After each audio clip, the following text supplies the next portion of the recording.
நண்பர்களே, உழைத்து சம்பாதித்த உங்கள் பணம் உங்களுக்கே எதிரியாக மாறிய அனுபவம் உண்டா? இல்லை என்று சொன்ன ஒரே வார்த்தைக்காக உறவு முறிந்ததுண்டா? அல்லது உதவித்தான் ஆகணும் என்ற குற்ற உணர்ச்சியில் உங்கள் எதிர்கால சேமிப்பை இழந்ததுண்டா? இது ஒரு சாதாரண கடன் பிரச்சனை அல்ல. இது பணம், உறவு, மன அழுத்தம் மூன்றையும் ஒரே நேரத்தில் நசுக்கும் வலயம். சாணக்கியர் சொல்கிறார், பணம் தவறான கைகளில் போனால் அது செல்வத்தை மட்டுமல்ல, மரியாதையையும் உறவுகளையும் சிதைக்கும். இந்த வீடியோவில் யாரையும் புண்படுத்தாமல், யாருடனும் சண்டையிடாமல், உங்கள் பணத்தையும் உங்கள் மரியாதையையும் ஒரே நேரத்தில் பாதுகாக்கும் சாணக்கியரின் சக்தி வாய்ந்த விதிகளை நாம் விரிவாக பார்க்கப் போகிறோம். இந்த வீடியோவை முழுவதும் பார்த்தால், இனி யாராவது கடன் கேட்கும்போது நீங்கள் பயப்பட மாட்டீர்கள். மாறாக அவர்கள் யோசிப்பார்கள், உங்களிடம் கேட்கலாமா வேண்டாமா என்று. இது பணம் பற்றிய வீடியோ மட்டுமில்லை. இது சுயமரியாதை, எல்லைகள் மற்றும் வாழ்க்கை பாதுகாப்பு பற்றிய வீடியோ. நண்பர்களே, நீங்கள் உழைத்து சம்பாதித்த பணத்தை யாராவது கேட்கும்போது வெட்கப்பட வேண்டியது அவர்கள்தான்.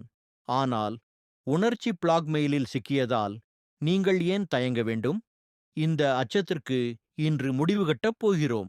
நான் சொல்லப்போகும் 5 கேள்விகளை நீங்கள் கேட்டால், கேட்பவர் தானாகவே பின்வாங்குவார்.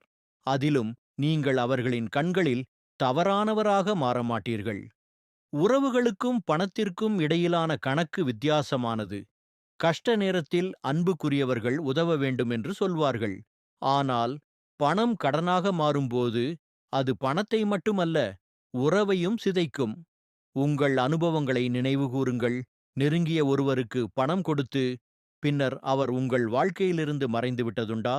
அல்லது உங்கள் பணத்தை திருப்பிக் கேட்டபோது நீங்கள் வில்லனாக பார்க்கப்பட்டதுண்டா? பிரச்சனை பணம் கொடுப்பதில் இல்லை, அதை நீங்கள் கையாளும் முறையில்தான். வேண்டாம் என்று சொல்லிவிட்டால் குற்ற உணர்ச்சி வரும் என்ற பயத்தால்தான் பெரும்பாலானவர்கள் சுரண்டப்படுகிறார்கள். மறுத்தால் உறவு கெட்டுவிடும் என்று அவர்கள் நினைக்கிறார்கள்.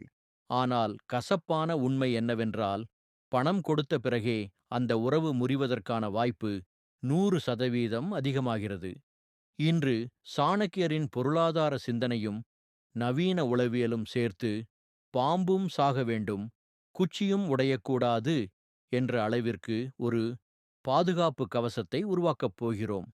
ஆனால் அந்த கேள்விகளுக்கு வருவதற்கு முன், பணம் கேட்பவரின் மனதில் என்ன நடக்கிறது என்பதை நீங்கள் புரிந்து கொள்ள வேண்டும். அது தெரிந்தால் உங்களுக்கு சற்றே அதிர்ச்சியாக இருக்கும். ஒரு உறவினர் உங்களிடம் பணம் கேட்கும் தருணத்தில் அவர் உங்களை மனிதனாக அல்ல, ஒரு வளமாகத்தான் பார்க்கிறார். அவர்களின் பார்வையில் நீங்கள் ஆவணமில்லாத, வட்டியில்லாத, திருப்பித் தர வேண்டிய தேதியில்லாத ஒரு வங்கியே. இது அவர்களின் தவறு அல்ல. எளிதான வழியை தேர்ந்தெடுப்பது மனித இயல்பு. வங்கியிடம் கடன் வாங்கினால் வியர்வை சிந்த வேண்டும். அடமானம் கேட்பார்கள். ஆனால் ஒரு சோகமான முகம், சில உணர்ச்சி பேச்சு, நினைவுகளை கிளறும் வாக்குறுதிகள், இவையே போதும் உங்களிடம் பணம் கேட்க. அங்கேதான் நீங்கள் தோல்வியடைகிறீர்கள். உணர்ச்சியின் வேகத்தில் உங்கள் குழந்தைகளின் எதிர்காலத்துக்காகவும் உங்கள் முதுமைக்காகவும் சேமித்த கடின உழைப்பின் பணத்தை திரும்ப வரும் எந்த உறுதியும் இல்லாத கைகளில் வைத்து விடுகிறீர்கள். திரட்டிய மூலதனத்தை கடுமையாக காக்காதவன் இறுதியில் தனது குடும்பத்திற்கே சுமையாக மாறுவான் என்று சாணக்கியர் எச்சரிக்கிறார். ஆகவே இன்று முதல் நன்கொடையாளராக அல்ல, முதலீட்டாளராக சிந்தியுங்கள். ஆனால் இந்த மாற்றம் எளிதல்ல. அதற்காக 90% மக்களுக்கு தெரியாத சாணக்கியரின் முதல் சட்டத்தை நீங்கள் கடைப்பிடிக்க வேண்டும். அதனால்தான் பலர் தங்கள் பணத்தை இழக்கிறார்கள். இதுதான் முதல் விதி, உடனடி எதிர்வினைக்கு தடை. யாராவது உங்களிடம் பணம் கேட்கும் தருணத்தில், எவ்வளவு பெரிய அவசர நிலை என்றாலும், உடனே ஆம் அல்லது இல்லை என்று சொல்லாதீர்கள். இது எளிதாகத் தோன்றினாலும் அந்த நேரத்தில் அழுத்தம் உச்சத்தில் இருக்கும். முன்னால் இருப்பவர் அழுதுகொண்டோ, சிரித்துக்கொண்டோ, கட்டளையிட்டுக் கொண்டோ இருக்கலாம். ஆனால் நீங்கள் கல்லை போல அமைதியாக இருக்க வேண்டும். நீங்கள் சொல்ல வேண்டியது ஒரே ஒரு வாக்கியம்தான். நீங்கள் சிக்கலில் இருப்பதை நான் புரிந்துகொள்கிறேன். ஆனால் என் பணம் பல இடங்களில் சிக்கியுள்ளது. கணக்குகளை சரிபார்த்து என் மனைவி அல்லது தந்தையிடம் பேச வேண்டும்.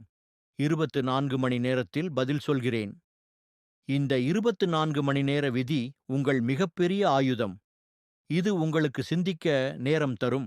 அதைவிட முக்கியமாக, முன்னால் இருப்பவரின் உண்மையை சோதிக்கும் தந்திரம்.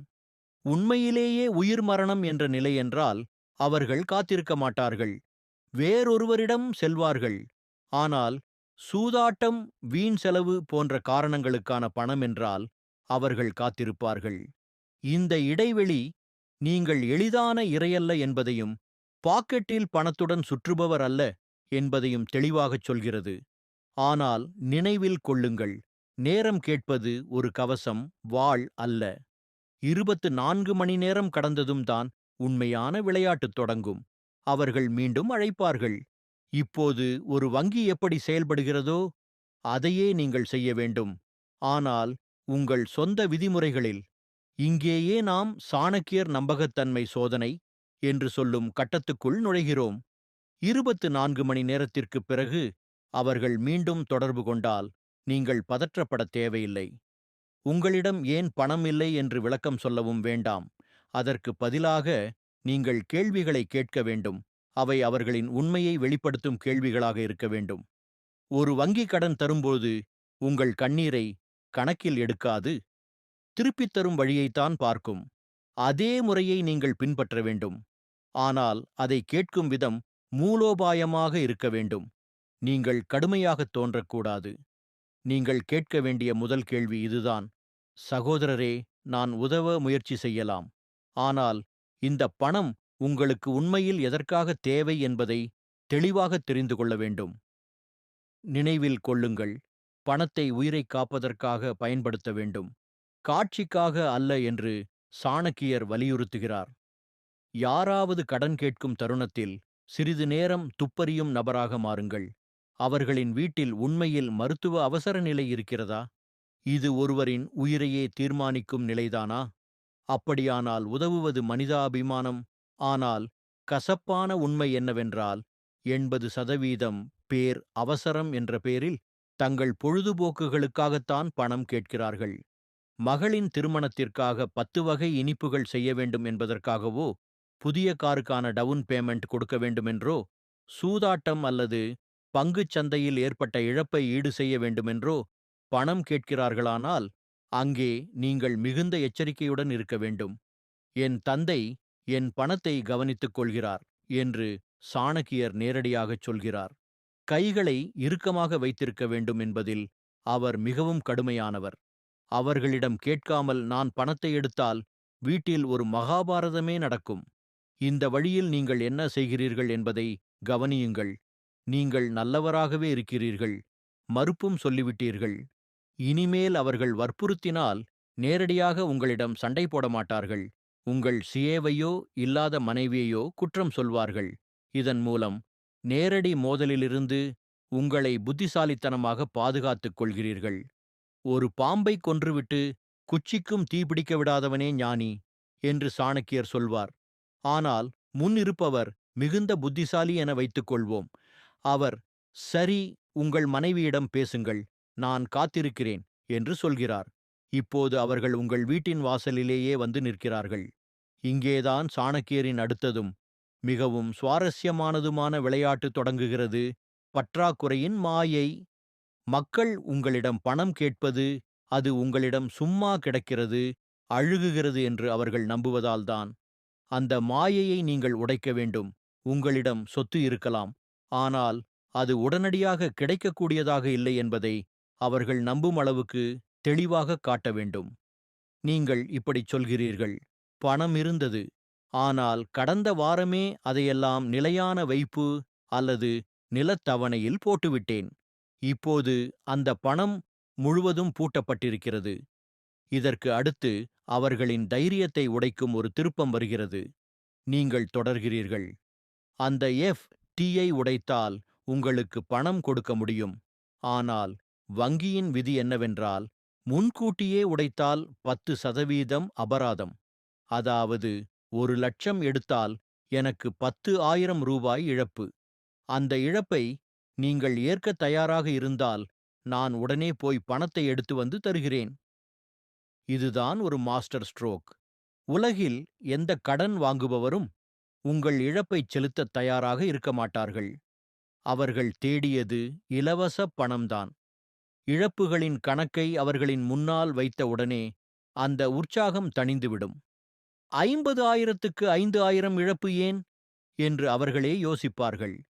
இறுதியில் அவர்கள் தாமாகவே சொல்வார்கள், வேண்டாம், நான் உங்களுக்கு இழப்பு வரச் செய்ய விரும்பவில்லை. ஒரு நாணயம் கூட உங்கள் பாக்கெட்டிலிருந்து எடுக்காமல் அவர்களை நீங்கள் எப்படி தள்ளி வைத்தீர்கள் என்பதை கவனியுங்கள். ஆனால் சில நேரங்களில் உண்மையான நெருக்கடி வரும். யாரோ ஒருவர் மருத்துவமனையில் இருப்பார், குழந்தைகளின் கல்விக் கட்டணம் பிரச்சனையாக இருக்கும், அல்லது வாழ்க்கையை முடக்கும் அளவிலான சூழ்நிலை உருவாகும். அங்கே உங்கள் உள்ளுணர்வு பேசும். அத்தகைய நேரத்தில் உதவாமல் இருப்பது தவறாகத் தோன்றும், இல்லையா? இங்கே சாணக்கியர் ஒரு அழகான, பாதுகாப்பான பாதையை காட்டுகிறார். நன்கொடை. உங்களை விட பலவீனமான ஒருவருக்கு கடனாக பணம் கொடுத்தால் நீங்கள் அவரை உங்கள் எதிரியாக மாற்றுகிறீர்கள் என்று சாணக்கியர் நம்பினார்.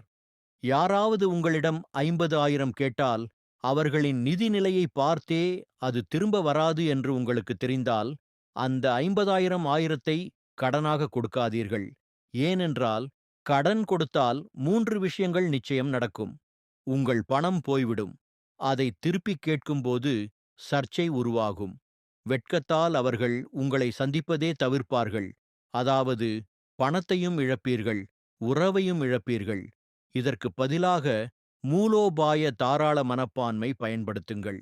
அவர்களிடம் இப்படி சொல்லுங்கள், சகோதரரே, என் பணம் இப்போது சிக்கியிருப்பதால் 50,000 கொடுக்க முடியவில்லை. உங்கள் கவலையை நான் புரிந்து கொள்கிறேன். ஆனால் 5,000 ரூபாய் வரை உதவ முடியும். அதை திருப்பித் தர வேண்டாம். இது நான் உங்களுக்குச் செய்யும் ஒரு சிறிய உதவி. இப்படி செய்தால் உங்கள் எல்லைகளும் பாதுகாக்கப்படும், மனிதத்தன்மையும் காப்பாற்றப்படும். அதை வைத்துக் கொள்ளுங்கள். இதுவே ஒரு மாயாஜால நடவடிக்கை. இதன் உளவியல் தாக்கத்தை கவனியுங்கள். உங்கள் பாக்கெட்டிலிருந்து வெளியே போக வேண்டிய 50,000 ரூபாயை நீங்கள் சேமித்தீர்கள். செலவிட்டது வெறும் 5,000 ரூபாய் மட்டுமே. அந்த நபரின் பார்வையில் உங்கள் மரியாதை பல மடங்கு உயர்ந்தது. நீங்கள் அவருக்கு கடன்பட்டவராக மாறவில்லை, உதவி செய்தவராக மாறினீர்கள். மூன்றாவதாக, மிக முக்கியமானது, நீங்கள் எதிர்காலத்துக்காக ஒரு லட்சுமண ரேகை வரையப்பட்டுவிட்டது. உங்களிடமிருந்து நன்கொடை பெற்ற ஒருவரின் மனசாட்சி மீண்டும் பெரிய தொகையை கடனாக கேட்க அனுமதிக்காது. அடுத்த முறை 1,00,000 கேட்பதற்கு முன் அவர் 100 முறை யோசிப்பார். இதைச் சொல்வார்கள், சிறிய விலையை செலுத்தி பெரிய பிரச்சனையை என்றென்றும் முடிவுக்கு கொண்டு வருவது. அதனால் நண்பர்களே, சுய பாதுகாப்பே மிக உயர்ந்த தர்மம் என்று சாணக்கிய கோட்பாடு கற்பிக்கிறது. உங்கள் நிதி எல்லைகளை பாதுகாக்கும் போது நீங்கள் உண்மையில் உங்கள் வாழ்க்கையும் உங்கள் குடும்பத்தின் எதிர்காலத்தையும் பாதுகாக்கிறீர்கள். வேண்டாம் என்று சொல்வது சுயநலம் அல்ல, அது சுயமரியாதை. அதுவே உண்மையான தைரியம். நினைவில் கொள்ளுங்கள், உலகம் தனது வளங்களை மதிப்பவர்களைத்தான் மதிக்கிறது. எல்லோருக்கும் பெட்டியை திறந்து விடுபவனை மக்கள் நன்கொடையாளர் என்று அல்ல, முட்டாள் என்றுதான் அழைப்பார்கள். முட்டாள்களுடன் லட்சுமி ஒருபோதும் தங்குவதில்லை என்பதற்கு வரலாறே சாட்சி. அதனால் இன்று முதல் யாராவது தொலைபேசியில் அழைத்து கடன் கேட்டாலே பதற வேண்டாம். ஒரு ஆழ்ந்த மூச்சை இழுத்து சாணக்கியரின் இந்த விதிகளை நினைவில் கொள்ளுங்கள். வேண்டாம் என்று சொல்வது உலகிலேயே மிக கடினமான விஷயமல்ல. மாறாக அது மிகுந்த ஆறுதலைத் தரும் விஷயம் என்பதை நீங்கள் உணர்வீர்கள். சாணக்கியரின் இந்த கொள்கையில் இன்று உங்கள் பிரச்சினைக்கு தீர்வு கிடைத்திருந்தால் கருத்துப் பெட்டியில் எனது பணம், எனது விதிகள் என்று எழுதுங்கள். இன்று முதல் நீங்கள் உழைத்து சம்பாதித்த பணத்தை யாரும் தவறாக பயன்படுத்த அனுமதிக்க மாட்டீர்கள் என்ற உறுதியே அது. மேலும் நல்ல பேரின் காரணமாக அடிக்கடி ஏமாற்றப்படும் உங்கள் நண்பர்கள், குடும்பத்தினருடன் இந்த வீடியோவை பகிருங்கள். ஒருவேளை இது ஒருவரின் வாழ்க்கையையே காப்பாற்றலாம். இந்த சேனலை சப்ஸ்கிரைப் செய்ய மறக்க வேண்டாம். அடுத்த காணொளியில் சந்திப்போம்.